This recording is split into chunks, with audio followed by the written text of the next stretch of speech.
Hi, I am Star. And I'm Kiki. And And welcome to the back to Star and Kiki Kiki Show. Show. I'll put you over here because you're the off camera. So what are we going to talk about today, Star? Do you want to talk about tolerance? Sure, what is that?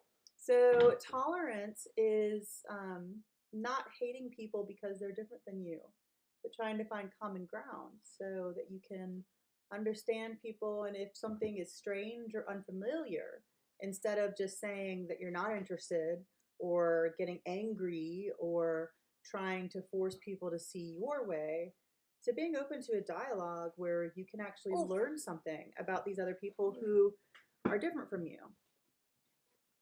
Does that make sense? Mm-hmm. Oh, God. Have you ever experienced tolerance or its opposite, intolerance? I've experienced someone who was different. His name was What's his video name? Guy. His guy, yes. And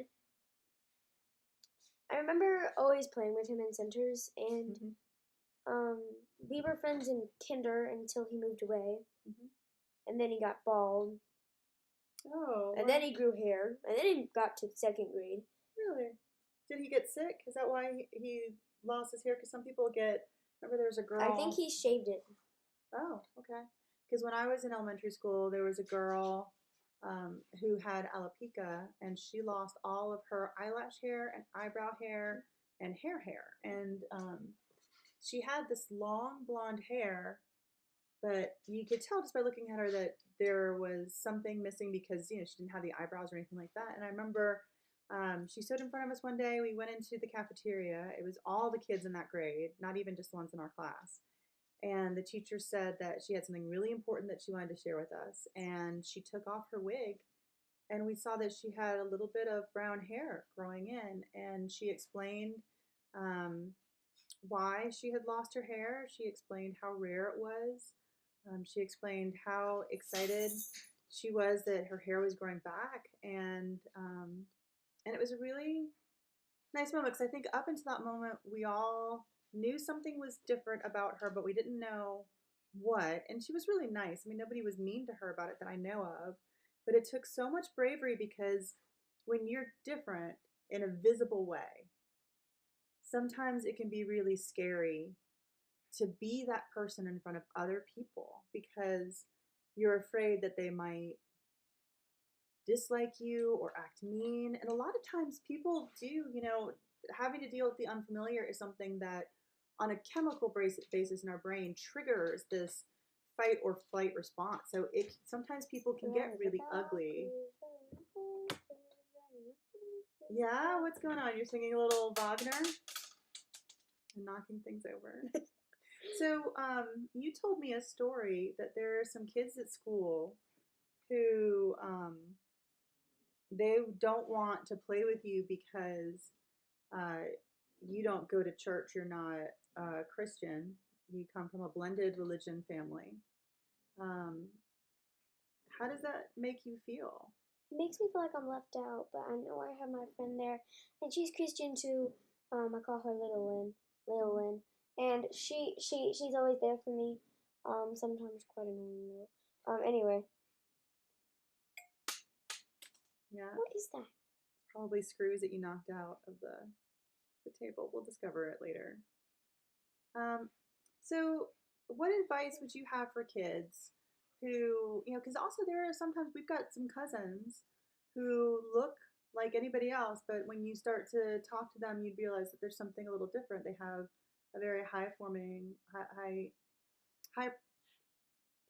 they call it? It's high performance autism. It's Asperger's. Hey, so what'd you just say? So it's not a dirty word. It's a medical condition. And so sometimes people have neurological differences. They think differently, or they see the world very differently, or they have difficulty expressing their emotions or talking to people. And sometimes that also can create distrust.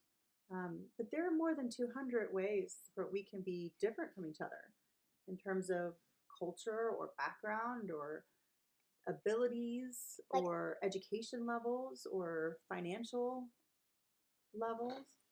like Um, I'm different because I'm a little bit overweight and I have a little bit of a double chin and I'm a little bit fierce sometimes and a little bit mm. creepy. And so, do you find strength in those differences? And I think that that's a really good way for people to be because the truth is everybody's different. There's no real kind of normal. There's so what jacks people up sometimes I think is them trying to be normal or achieve this state of normalcy or acceptance. And I think if you can live your life being happy with who you are and learning how to really dig it, that becomes a strength. And they've done a lot of different studies from a financial perspective in terms of diversity being profitable.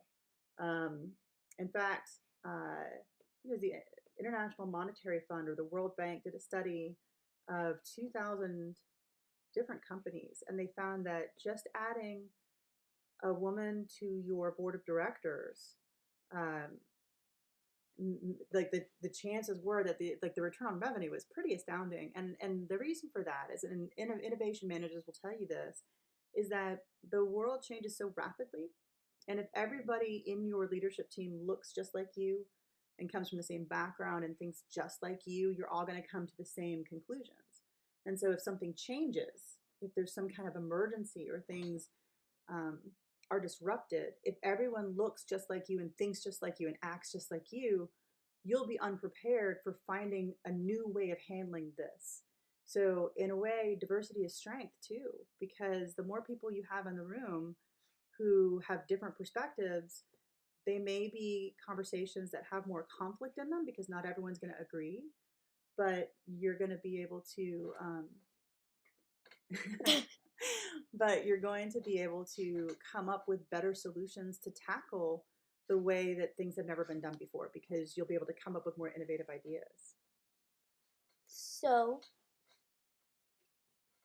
The moral of the story: is always be ready, for open, doors. and Opportunity. to Success. always ready for open doors and opportunities to success. Bye.